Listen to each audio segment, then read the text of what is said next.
Joining me now is Andy Reynolds, president of Inspire Resources. Nice to see you.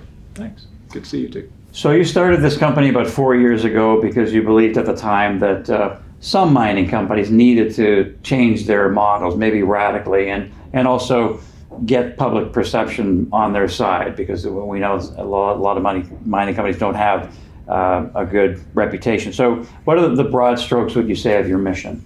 Yeah, we see the world changing quite significantly. We believe that capitalism is decolonizing, it's deglobalizing, and decarbonizing all at the same time. And this introduces a great deal of stress to the mining business model. We think that the focus is going to become more local, and we really need to find a business model that empowers local communities to make decisions, to make a lot more decisions in the mining business.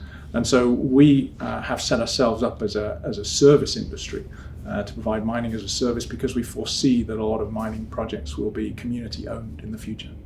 So your main platform is Mineral Impulse, correct? And how would you define that and describe it? Yeah, Mineral Impulse is the name we've given to a business model that would allow us to show up essentially as a prime contractor for probably small, local, community-owned mining projects. There's a lot of things still to be defined in this. We've just gone ahead and given it a name in order to start communicating the idea. But you also call it a ecosystem collaboration is what you've essentially devised. So what would you say are the main benefits, and what are some of the obstacles and issues? Yeah, I think there's widespread agreement that we're moving into a much more complex situation for natural resource extraction.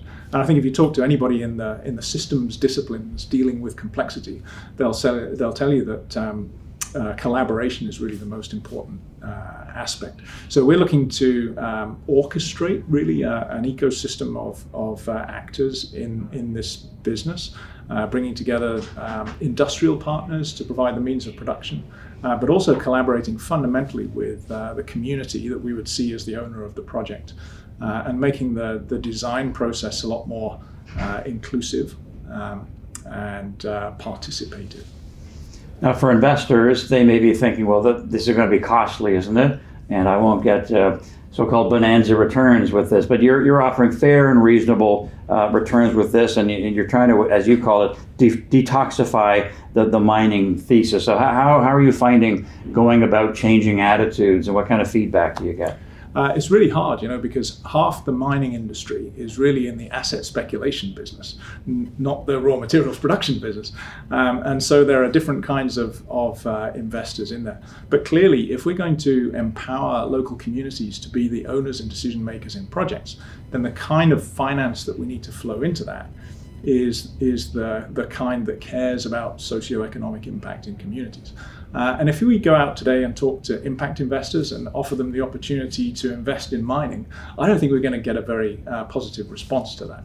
So when I talk about detoxifying, what I mean is, how do we get socially responsible investment to look at mining differently and say, okay, there's a piece here that we can invest in. So we talk about unbundling the capex of mining and allocating different investment opportunities to different sources of capital in ways that are aligned with their thesis.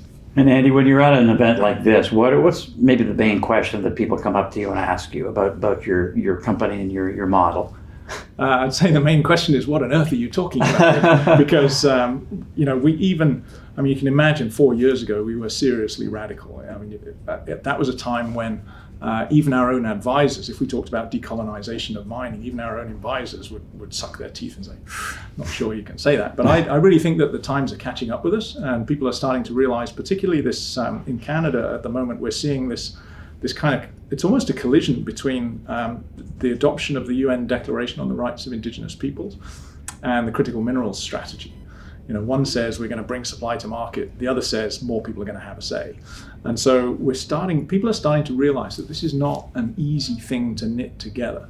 And so we're starting to hear more people now saying, okay, how are we going to do this? Not you guys are strange, but how are we going to make this happen? So that sounds like progress. It is, absolutely, yeah. We feel like the times are catching up with us now, and it's a really exciting time. Good. Now, just on a personal note, you were 20 years in the Royal Navy, and then you started Inspire Resources about 4 years ago. So when did the light bulb go off for you, and what's the journey been like so far? So the middle piece of that journey was the 10 years I spent managing R&D in government labs, in Canadian government labs. And what I realized was that we were often working on something that wasn't really a bottleneck, which is technology. There's actually lots of technology on the shelf.